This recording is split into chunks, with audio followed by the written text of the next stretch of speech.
Comme on l'a vu dans la vidéo précédente, les étoiles sont très efficaces pour faire de la nucléosynthèse.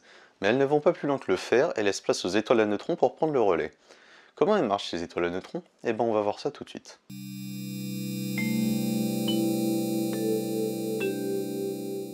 Bon, avant de comprendre comment une étoile à neutrons fonctionne, récapitulons comment celle-ci se forme. Donc, nous avons notre étoile de type O qui a sa fin de vie. Elle s'effondre sur elle-même et explose en supernova. Mais en son centre, le noyau de fer sous l'effet de la gravité est comme compressé continuellement, jusqu'à ce que les protons et électrons fusionnent pour donner des neutrons. Et c'est comme ça que commence la vie d'une étoile à neutrons. Bon, maintenant que l'on connaît l'origine d'une étoile à neutrons, on va s'intéresser à ces différentes couches. On va commencer par l'atmosphère, qui est une couche superficielle et mince de plasma qui ne fait que quelques dizaines de millimètres à quelques dizaines de centimètres pour les plus grosses, dont la densité va de 10 puissance moins 1 kg par centimètre cube à 10 puissance 9 kg par centimètre cube. Pour vous faire une idée de la densité de la Terre, elle n'est que de 5,52 g par centimètre cube. Mais même si cette première couche est ridiculement petite, elle nous informe sur la température, la gravité et le champ magnétique de surface. Donc l'atmosphère de l'étoile nous est quand même très utile pour les observations. Ensuite, c'est la croûte externe qui est épaisse de plusieurs centaines de mètres et est essentiellement constituée d'électrons et d'ions complètement ionisés. Les électrons les plus énergétiques sont responsables d'une forte pression et atteignent une densité d'environ 10 puissance 7 kg par centimètre cube. De leur côté, les ions forment un réseau cristallin de noyaux lourds.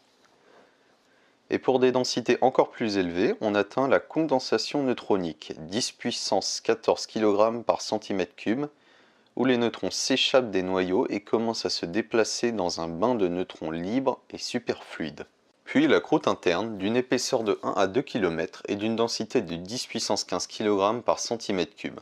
Elle est constituée de noyaux hyper riches en neutrons, d'un gaz de neutrons superfluide et d'électrons dont les propriétés de conductibilité sont largement dues à eux, alors que les propriétés thermiques proviennent des neutrons.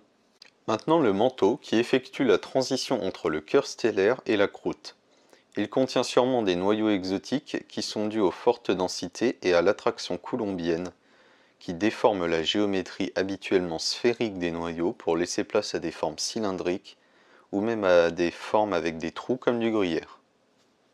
Ensuite vient le noyau externe qui aurait une densité théorique d'environ 10 puissance 18 kg par centimètre cube à 10 puissance 20 kg par centimètre cube. Ce lieu serait un mélange de nucléons, d'électrons et d'éventuels muons. Et pour finir, il y a le noyau interne dont la composition reste encore énigmatique, mais certaines hypothèses ont déjà vu le jour, surtout sur la présence de particules exotiques dans le noyau comme les hyperions, des condensats de Bose, mésons, de plusieurs variétés, des pions, des kaons ou même de la matière de quark.